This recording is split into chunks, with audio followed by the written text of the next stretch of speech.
What's going on, guys? In this video I want to talk about a very important subject: how to build your back as a natural lifter. Alright, I'm seeing a lot of those reels or the social Instagram videos. Jeff Nippard, for example, doing that one arm cable row, lying chest on the floor, having the cable, pulling it to his side to get the craziest angle, the crazy range of motion, and the squeeze and the stretch and the perfect angle. Will this work for you? It's like if we are reinventing the wheel for training, and this might work for someone that is enhanced. You might see a professional bodybuilder doing it, but as a natural, doing this will be a complete waste of time unless you are super advanced and all you need is refining and just retouching a little bit. Alright, and I'll explain why. So I saw this meme this morning and I found it super funny because we're comparing the two different ways of training back and how it changed. 20 years ago, someone was doing barbell rows with 3 plates, having that crazy back, and now you see the Jeff Nippard kind of workout style where people are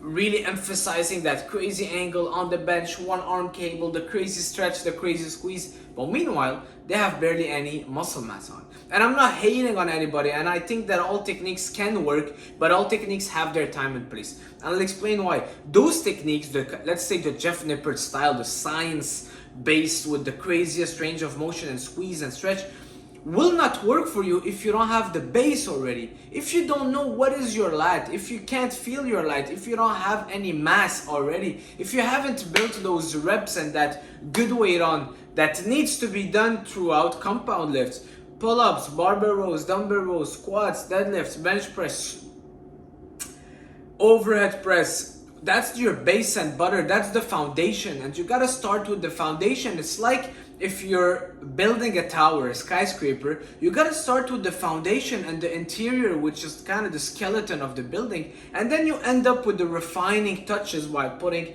the glasses and the colors and the balconies and all those stuff. But starting with the cable, it's like if you haven't built that foundation, but you're already starting to work on the balcony. If it makes any sense, alright? It's just an analogy that I just came up with. But that's pretty much it, guys.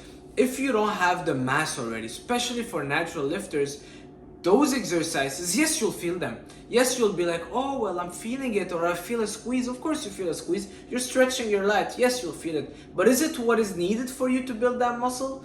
Not at your stage. Not at your stage. This might work for an enhanced lifter because he doesn't need the hormonal impact or the stress impact that comes with those barbell rows and the heavy lifts. And even then I would argue that yes, he would need it, but he could get away with a lot of more pump stuff workout or isolation stuff, or it could work for a natural athlete.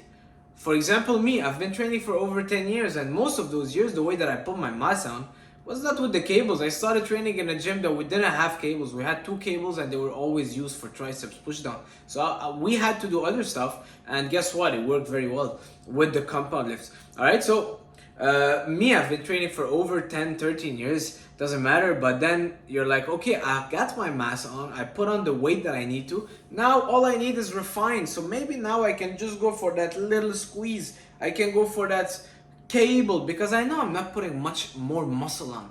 Alright, I'm not going to put another 20 pounds of lean muscle tissue naturally. So that's where this can work. But if you're starting, don't waste your time on that, guys. And I see a lot of people in the gym, they're just starting and they want to do those fancy complicated exercises, and it will lead you nowhere.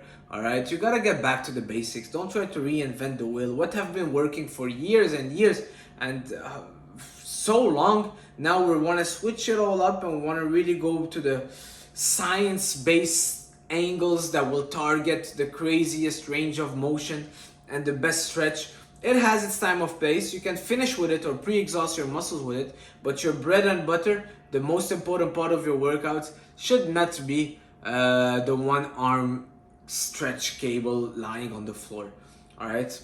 Just saw this meme about Jeff Nippard where they were comparing him to someone training 20, 30 years ago. And in my opinion, natural lifters in their 80s, Bill Pearl and those kind of guys, they had the best bodies. You see how they're training. Most of their workouts were the barbell rows and pull-ups. Pull-ups, I barely see anybody doing pull-ups at the gym. I barely see anybody doing a push-up at the gym or doing lunges or doing barbell squats. well, barbell squat, I still see some power lifters. You see, now it's a power lifter that just do barbell squat.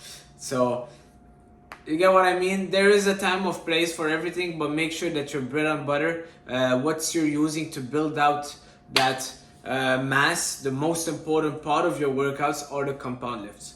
I just wanted to make that video about it, and I really believe this is what helped me put my mass on my back. All right, that's what helped me. That is what helped me. The barbell rows, the dumbbell rows, pull-ups, a lot of pull-ups, guys. Yeah, those ones, the machines. You know, when I started training in Syria, and I'm not saying that's true, but when I started training in Syria, I asked one of my trainers, I'm like, where are the machines? And he's like, machines, that's for the women's gym. We don't need machines over here. We have barbells and weights and dumbbells. That's all we need.